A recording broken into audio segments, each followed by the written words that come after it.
একবার গৌতম বুদ্ধ তার কয়েকজন অনুসারীদের নিয়ে ভ্রমণ করছিলেন। পথে এক হ্রদ পড়লে বুদ্ধ তার শিষ্যদেরকে একজনকে বললেন, আমি তৃষ্ণার্ত, আমার জন্য হ্রদ থেকে কিছু পানি আনো। শিষ্য হ্রদে গিয়ে পৌঁছানো মাত্র একটা গরুর গাড়ি হ্রদ অতিক্রম করতে শুরু করলো। ফলে পানিতে ঘূর্ণন ওঠে এবং তা কর্দমাক্ত হয়ে যায়। শিষ্য ভাবল, এই পানি আমি বুদ্ধকে কি করে পান করতে দেব? তাই তিনি ফিরে আসেন এবং বুদ্ধকে বললেন, সেখানে পানি খুব ময়লা, এটা পান করার উপযুক্ত না। প্রায় আধ ঘন্টা পর বুদ্ধ আবার একই শিষ্যকে যেতে বললেন লেকের দিকে। শিষ্য গিয়ে দেখলেন যে কাদা এখনো জমে আছে। তিনি ফিরে আসেন এবং একই কথা বুদ্ধকে জানান।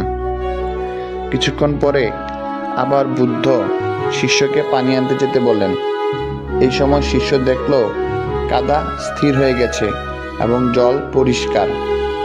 অতঃপর তিনি একটি পাত্রে কিছু পানি সংগ্রহ করে বুদ্ধের জন্য নিয়ে এলেন।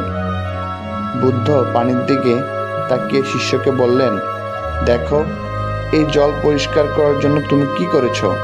কিছুই না, কেবল অপেক্ষা করেছ। আর কাদাগুলো নিচ থেকে স্থির হয়ে নিচে জায়গা মতো ফিরে গেছে এবং তোমার আজলায় পরিষ্কার জল এসে গেছে। তোমার মনও ঠিক তেমন।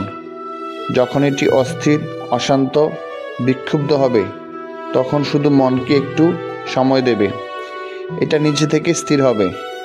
আর এই অশান্ত মনকে শান্ত করার কোনো প্রচেষ্টা বা জবরদস্তির প্রয়োজন নাই। এটি স্থির হবেই, কোনো প্রচেষ্টা ছাড়াই হবে।